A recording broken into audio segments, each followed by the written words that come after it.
আসসালামু আলাইকুম। আমাদের ভিডিওতে আপনাদের স্বাগতম।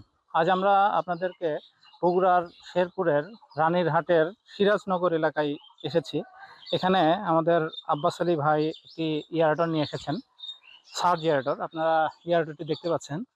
তো আমরা ওনার কাছেই শুনবো আসলে উনি ইয়ারটরটা কেন নিলেন, কার পরামর্শ নিলেন এবং এখন উনি ইয়ারটর ব্যবহারের পরে কি কোনো সুবিধা বা অসুবিধা ভোগ করছেন কিনা।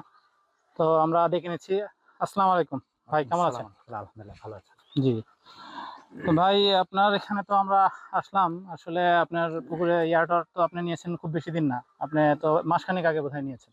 জি, আচ্ছা, তাহলে আপনি ইয়ারটর সম্পর্কে জানলেন কিভাবে?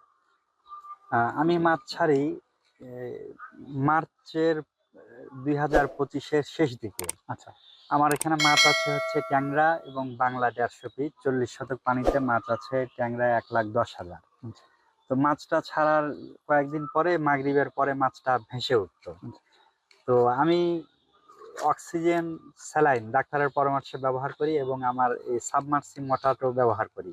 সে পানি ছাড়ার পরেও মাছটা জেগেই থাকে। আচ্ছা তো আমি ডাক্তারের সাথে পরামর্শ করলাম এবং যেখান থেকে ফিড নিই সেখানে পরামর্শ করলাম। ওনাদের পরামর্শে যখন কোনো কাজই আসলো না, সবশেষ ওনাদের পরামর্শ মতে আমি একটু অ্যারোটরের কথা খোঁজ নিলেন। প্রস্তাব করলাম। আচ্ছা তো ওনাদেরকে জিজ্ঞেস করলাম যে অ্যারোটর কোথায় পাওয়া যাবে। ওনারা বললেন যে অ্যারোটর মাছের ডাক্তার উনি জানতেন না, আর যিনি ফিডনি যেখান থেকে উনি বললেন বগুড়া উপশহর, যেটা আচ্ছা উপশহরে একটা দোকান ছিল, উনি বললেন যে ওখানে গেলে খোঁজ করলে পাওয়া যেতে পারে। আচ্ছা আচ্ছা তো আমি সাত মাথায় নামে রিক্সা নিয়ে উপশহরে গেলাম। উপশহরে বলা, ওনাকে আবার ফোন দিলাম যে উপশহরে কোথায়। উনি বললেন যে ওয়ালটন শোরুম আছে, হুম ওখানে খোঁজ করলে পাওয়া যাবে। তো আমি ওয়ালটন শোরুমের ওখানে নামে দু চারজনকে খোঁজ করলাম। খোঁজ করার পরে ওনারা বললে এই লাইনে একটা দোকান ছিল, আহ খোঁজ করে দেখতে। আমি ওদিকে যে ব্যানার দেখতে পেলাম, ব্যানারে কল দিলাম। কল দেওয়ার পরে আমি দোকানের খোঁজ পাই। সেখানে যে আমার আহ মানে মানে ওখান থেকে আপনি ওখান ইয়ারটরটা থেকে কালেক্ট করেন। এয়ারটারটা তো নেই।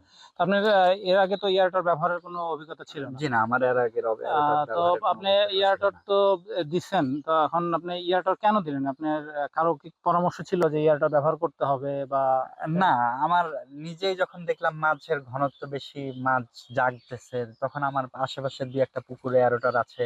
আচ্ছা আচ্ছা, জানি যে এরোটার থাকলে পারে মাছের ঘনত্ব ঘনত্ব হলেও কোনো বেশি দিলেও সমস্যা সমস্যা হয় না। হয় না, সেটাই আগে তখন আমি বলছি। মাথায় আসলো যে একটা এরোটার যদি সংগ্রহ করা দেওয়া যায় হচ্ছে, দেওয়া যায়। এইভাবে। তো আপনি এখন তো ইয়ারটর খুব বেশি দিন হয় নাই, তো আপনি জি, এমন সার্ভিস কেমন, মানে চালাচ্ছেন কিরকম লাগতেছে আপনার? এরোটারটা অনেক ভালো সার্ভিস দিচ্ছে। আমি যখন চালাই পুরা পানিটাই এমন ভাবে নাড়াই যেন অক্সিজেনের ঘনত্ব হলেও কোনো সমস্যা হবে না, অক্সিজেন সরবরাহ করতে পারবে এরকম ব্যবহার মনে করতে হয়। পারবে।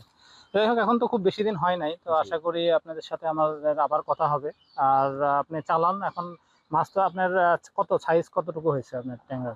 আমার ট্যাংরা আমি 400 লাইনের ছেড়েছি, এরপরে ম্যাপে দেখা হয়নি, ম্যাপে তবে দেখান, খাবার দিয়ে একটু বড় হচ্ছে মনে বড় হয়। হচ্ছে মনে হচ্ছে। আচ্ছা, যাই হোক, তাহলে আপনার এটা কতদিন পরে আপনি হারভেস্টে যাবেন, কতদিন পরে? আমি অক্টোবরের শুরুতেই বিক্রি করবো মনে অক্টোবরের করছি। শুরুতে বিক্রি করবে। আচ্ছা, তখন আমরা আসলে আরো রিয়েল নিউজটা পাবো। তো দর্শক, আপনারা শুনলেন যে আমাদের আব্বাস আলী ভাই উনি সার্চ এয়ারটা নিয়ে এসেছেন। তো উনি খোঁজ কিভাবে পেয়েছেন সেটা উনি শেয়ার করলেন। তো আসলে উনি যে ঘনত্ব দিচ্ছেন এর জন্য এখন হয়তো প্রথম দিকে ওনাদের কোনো সমস্যা হচ্ছে না, কিন্তু যখন মাছটা বড় হবে তখন আসলে অক্সিজেনের প্রবলেম হতে পারে। তো উনি আগেই ইয়ারটর কালেক্ট করেছেন, তো আশা করি এটি ওনার জন্য সুবিধাজনক হবে বা অক্সিজেনের সমস্যায় উনি আর পড়বেন না। তো আমাদের স্ক্রিনের নিচে নাম্বার দেওয়া থাকবে, আপনাদের ইয়ারটর সংক্রান্ত যদি কোনো প্রশ্ন জানার থাকে অবশ্যই আমাদের কল দিবেন। আর আপনাদের আমাদের ভিডিওটি যদি আপনাদের উপকারে লেগে থাকে তাহলে সেই মতামতও জানাতে ভুলবেন না। আর ভিডিওটি ভালো লাগলে অবশ্যই আপনাদের যারা চাষি ভাই আছে তাদের সাথে শেয়ার করবেন। আজকে এই পর্যন্তই। অন্য কোনো ভিডিওতে আবার দেখা হবে। আসসালামু আলাইকুম।